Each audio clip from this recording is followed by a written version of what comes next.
ಯುದ್ಧ ಬೇಡ ಎಂದ ಸಿಎಂ ಸಿದ್ದರಾಮಯ್ಯ ವಿರುದ್ಧ ಬಿಜೆಪಿ ಪಡೆ ರೊಚ್ಚಿಗೆದ್ದಿದೆ.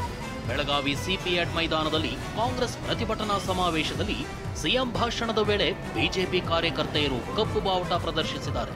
ಬಳಿಕ ಪೊಲೀಸರು ಬಿಜೆಪಿ ಕಾರ್ಯಕರ್ತೆ ಶಿಲ್ಪಾ ಕೇಕರೆಯನ್ನ ವಶಕ್ಕೆ ಪಡೆದು ಕರೆದೊಯ್ದಿದ್ದಾರೆ.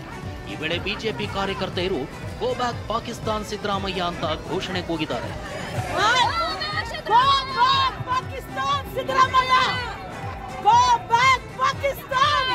ಪೊಲೀಸ್ ವಾಹನದಲ್ಲಿ ಶಿಲ್ಪಾ ಕೇಕರೆಯನ್ನ ಕರೆದೊಯ್ಯೋ ವೇಳೆ ಕಾಂಗ್ರೆಸ್ ಕಾರ್ಯಕರ್ತರು ಆಕೆಯನ್ನ ತಮ್ಮ ವಶಕ್ಕೊಪ್ಪಿಸಲು ಪೊಲೀಸ್ ವಾಹನಕ್ಕೆ ಮುತ್ತಿಗೆ ಹಾಕಿದ್ದಾರೆ. ಇದರಿಂದ ಕಾಂಗ್ರೆಸ್ ಪ್ರತಿಭಟನಾ ಸಮಾವೇಶದಲ್ಲಿ ಹೈ ಡ್ರಾಮಾನೇ ನಡೆದು ಹೋಗಿದೆ.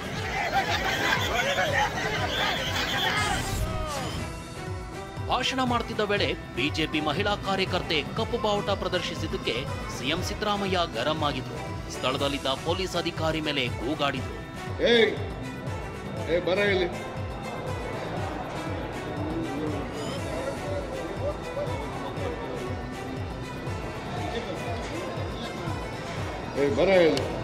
ಯಾವನವನು ಎಸ್ ಪಿ ಏನ್ ಮಾಡ್ತಾ ಇದ್ದೀರಿ ನೀವು?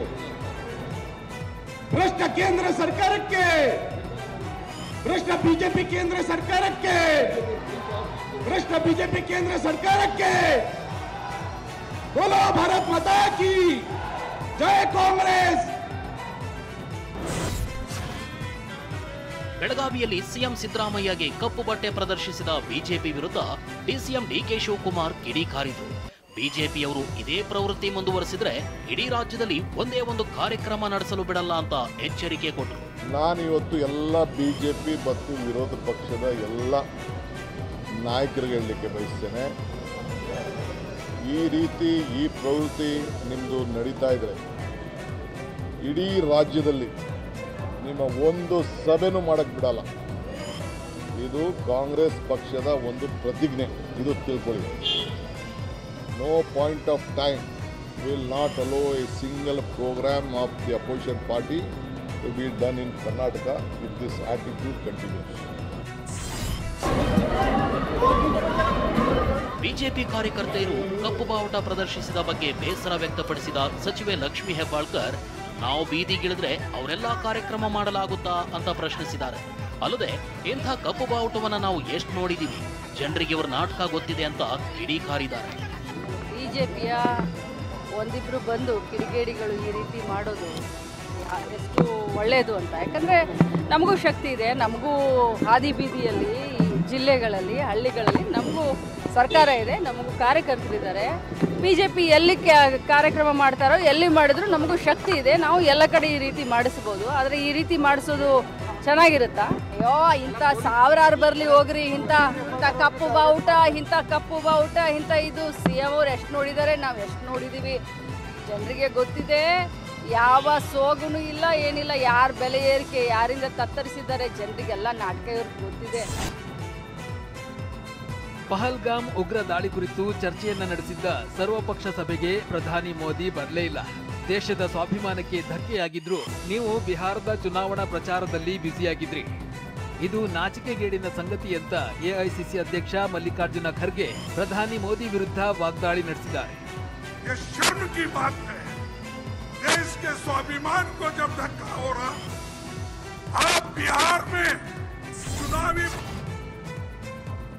ಪಹಲ್ಗಾಮ್ ದಾಳಿ ಹಿಂದಿರೋ ಉಗ್ರ ಪೋಷಕ ಪಾಕಿಸ್ತಾನದ 16 ನ್ಯೂಸ್ ಚಾನೆಲ್ಗಳು ಮತ್ತು ಯೂಟ್ಯೂಬ್ ಚಾನೆಲ್ಗಳಿಗೆ ಭಾರತದಲ್ಲಿ ನಿಷೇಧ ಹೇರಲಾಗಿದೆ.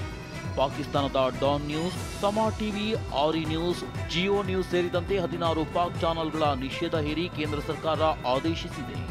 ಭಾರತ ಸೇನೆ ಭದ್ರತಾ ಸಂಸ್ಥೆಗಳ ಬಗ್ಗೆ ತಪ್ಪು ಮಾಹಿತಿ ಮತ್ತು ಸುಳ್ಳು ಸುದ್ದಿ ಹಬ್ಬುತ್ತಿರೋ ಹಿನ್ನೆಲೆ ನಿಷೇಧ ಹೇರಲಾಗಿದೆ. ಜೊತೆಗೆ 6.3 ಕೋಟಿ ಸಬ್ಸ್ಕ್ರೈಬರ್ಸ್ ಇರುವ ಪಾಕಿಸ್ತಾನದ ಮಾಜಿ ಕ್ರಿಕೆಟಿಗ ಶೋಯಬ್ ಅಖ್ತರ್ ಯೂಟ್ಯೂಬ್ ಚಾನೆಲ್ ಅನ್ನು ಭಾರತದಲ್ಲಿ ಬ್ಯಾನ್ ಮಾಡಲಾಗಿದೆ. ಭಾರತ ಪಾಕಿಸ್ತಾನ ನಡುವಿನ ಉದ್ವಿಗ್ನತೆ ಹೆಚ್ಚುತ್ತಿರುವ ಬೆನ್ನಲ್ಲೇ ಭಾರತ 26 ರಫೇಲ್ ಎಂ ಯುದ್ಧ ವಿಮಾನಗಳ ಖರೀದಿಗೆ ಫ್ರಾನ್ಸ್ ಜೊತೆ ಒಪ್ಪಂದಕ್ಕೆ ಸಹಿ ಹಾಕಿದೆ. ಬರೋಬ್ಬರಿ 63,000 ಕೋಟಿ ರೂಪಾಯಿ ಮೌಲ್ಯದ ಒಪ್ಪಂದ ಇದಾಗಿದ್ದು 22 ಸಿಂಗಲ್ ಸೀಟರ್ ಮತ್ತು 4 ಅವಳಿ ಸೀಟರ್ ತರಬೇತಿ ಯುದ್ಧ ವಿಮಾನಗಳ ಖರೀದಿಗೆ ಭಾರತ ಮತ್ತು ಫ್ರಾನ್ಸ್ ಪರಸ್ಪರ ಸಹಿ ಹಾಕಿವೆ. ಭಾರತ ಸರ್ಕಾರ ಈ ಹಿಂದೆ 36 ರಫೇಲ್ ಯುದ್ಧ ವಿಮಾನಗಳನ್ನು ಖರೀದಿಸಿದೆ. ಇದೀಗ ಮತ್ತೆ 26 ರಫೇಲ್ ಯುದ್ಧ ವಿಮಾನಗಳ ಖರೀದಿಗೆ ಮುಂದಾಗಿದ್ದು ಇದರಿಂದ ವಾಯುಸೇನೆಗೆ ಮತ್ತಷ್ಟು ಶಕ್ತಿ ಬರಲಿದೆ. 2029ರಿಂದ 2031ರ ಮಧ್ಯೆ ಈ ಯುದ್ಧ ವಿಮಾನಗಳು ಭಾರತೀಯ ವಾಯುಸೇನೆ ಸೇರಲಿವೆ.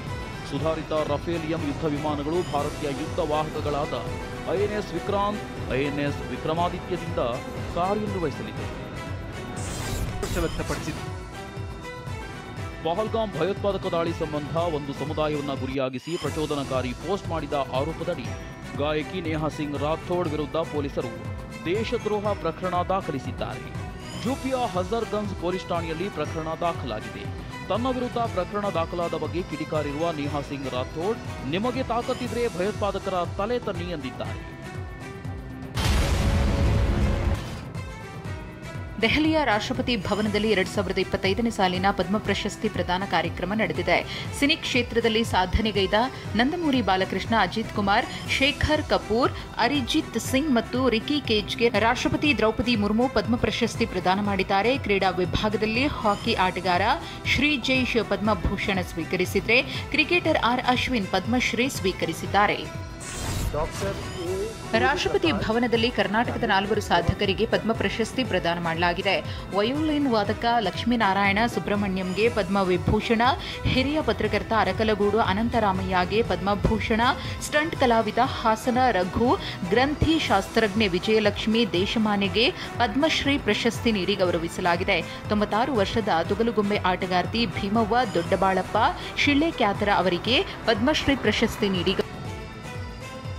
ಮಕ್ಕಳ ಜೊತೆ ಯಾವಾಗಲೂ ಮಗುವಂತಾಗುವ ಚೆಲುವೆ ನಟಿ ಶ್ರೀಲೀಲಾ ಇದೀಗ ಮತ್ತೊಂದು ಹೆಣ್ಣು ಮಗುವನ್ನ ದತ್ತು ಪಡೆದಿದ್ದಾರೆ. ಇನ್ಸ್ಟಾಗ್ರಾಂನಲ್ಲಿ ಮಗುವಿನ ಜೊತೆಗಿನ ಮುದ್ದಾದ ಫೋಟೋ ಹಂಚಿಕೊಂಡಿದ್ದಾರೆ ಶ್ರೀಲೀಲಾ. ಈ ಹಿಂದೆಯೂ ಕಿಸ್ ಬೆಡಗಿ ಇಬ್ಬರು ವಿಕಲಚೇತನ ಮಕ್ಕಳನ್ನ ದತ್ತು ಪಡೆದಿದ್ರು. ಬೆಂಗಳೂರಿನಲ್ಲಿ 22 ಕ್ಯಾರೆಟ್ನ 1 ಗ್ರಾಂ ಚಿನ್ನದ ದರ ನಿನ್ನೆಯ 9,002 ರು ಇತ್ತು. ಇಂದು 9,821 ಇಳಿಕೆಯಾಗಿದೆ. 24 ಕ್ಯಾರೆಟ್ನ 1 ಗ್ರಾಂ ಚಿನ್ನದ ದರ ನಿನ್ನೆ 9,821 ಇತ್ತು. ಇಂದು 9,753 ಇಳಿಕೆಯಾಗಿದೆ.